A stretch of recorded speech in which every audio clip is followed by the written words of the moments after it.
দোস্ত দেখ, লাল রঙের কিতাব দেখা যাইতেছে।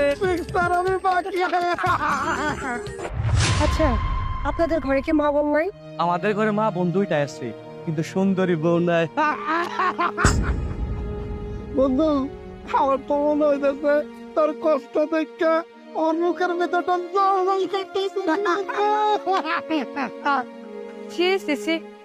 তুমি কোন শহরের ভাই লাগে ওরা দুরা? মানুষজন এত খারাপ হয়ে গেছে, এখন রাস্তাঘাটে যাই আমারে দেখবো, সেই আমার লোকে মাথা নেব। আমার কি কোনো দোষ আছে?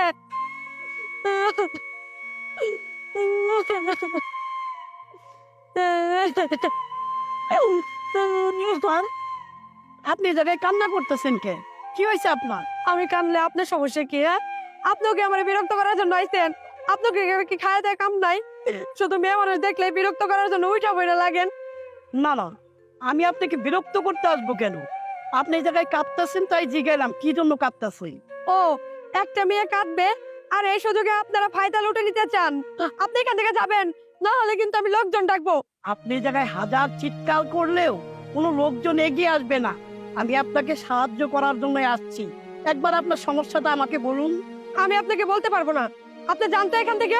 যতক্ষণ না পর্যন্ত আপনার সমস্যার কথা আমার কাছে আপনি না বলবেন, আমি এক মুহূর্তে এই জায়গায় থেকে যাবো না।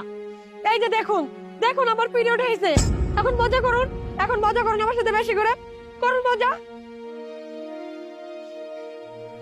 কোথায় যাচ্ছেন আপনি? আপনি না বলছেন আমাকে হেল্প করবেন? হেল্প করুন আমাকে। চলে যাচ্ছেন কেন?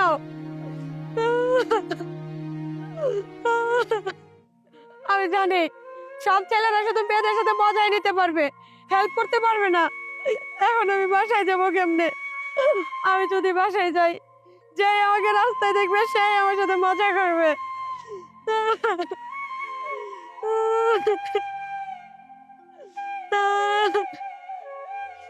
আপনি আপনি আবার আসছেন? হ্যাঁ, আমি শুধু আপনাকে হেল্প করার জন্য আসছি। আমি ডাক্তারের ঘর থেকে এই প্যাডটা শুধু আপনার জন্য এনেছি, ধরুন। আমার জন্য?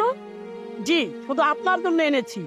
শিক্ষিত সমাজ যদি এগুলো দেখে মা বলতে সাহায্যের জন্য এগিয়ে না আসে, তাহলে চলবে কি করে? এটা নিয়ে হাসি তামাশা করলে চলবে না। এটা উপর আল্লাহর প্রদত্ত দেওয়া জিনিস, এটা মা বোনদের সবারই আছে। অতএব আমাদের সবাইকে মা বোনদের জন্য এগিয়ে আসতে হবে।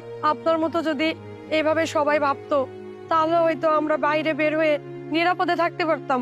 আপনি এক কাজ করুন, আশেপাশের যে কোনো একটা বাড়ির থেকে এটা পরে নিন, তারপরে বাসায় যান। তাই আপনাকে দেখলে কেউ আর হাসি তামাশা করবে না। আসলে আমি আশেপাশের বাড়িতে কি করে যাব? এটা তো এখনো আমার জামাই লেগে আছে। ও আচ্ছা, তাই তো।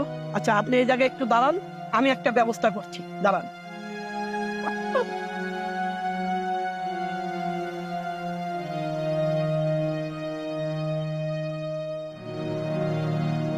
আপনি এক কাজ করুন, আপনি কোনো ঝোপের আড়ালে গিয়ে এই লুঙ্গিটা পরে আপনি এটা পরে নিন। আচ্ছা ঠিক আছে, আমার এই ব্যাগটা একটু ধরুন। আচ্ছা,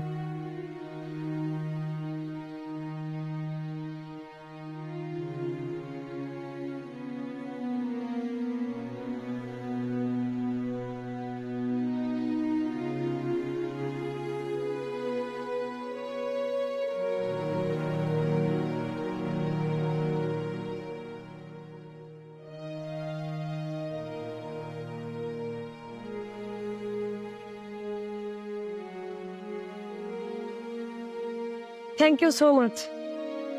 ওকে, আমি আসি। দাঁড়ান, আপনার সাথে অনেক খারাপ ব্যবহার করছি, এই জন্য এক্সট্রিমলি সরি। আমাকে প্লিজ ক্ষমা করে দিবেন। আর এতে ক্ষমা চাওয়ার কি আছে? আমি একজন শিক্ষিত মানুষ হিসাবে এটা আমার দায়িত্ব, কর্তব্য। আপনার পরিচয় তো জানা হলো না। আমি আমি একজন শিক্ষক।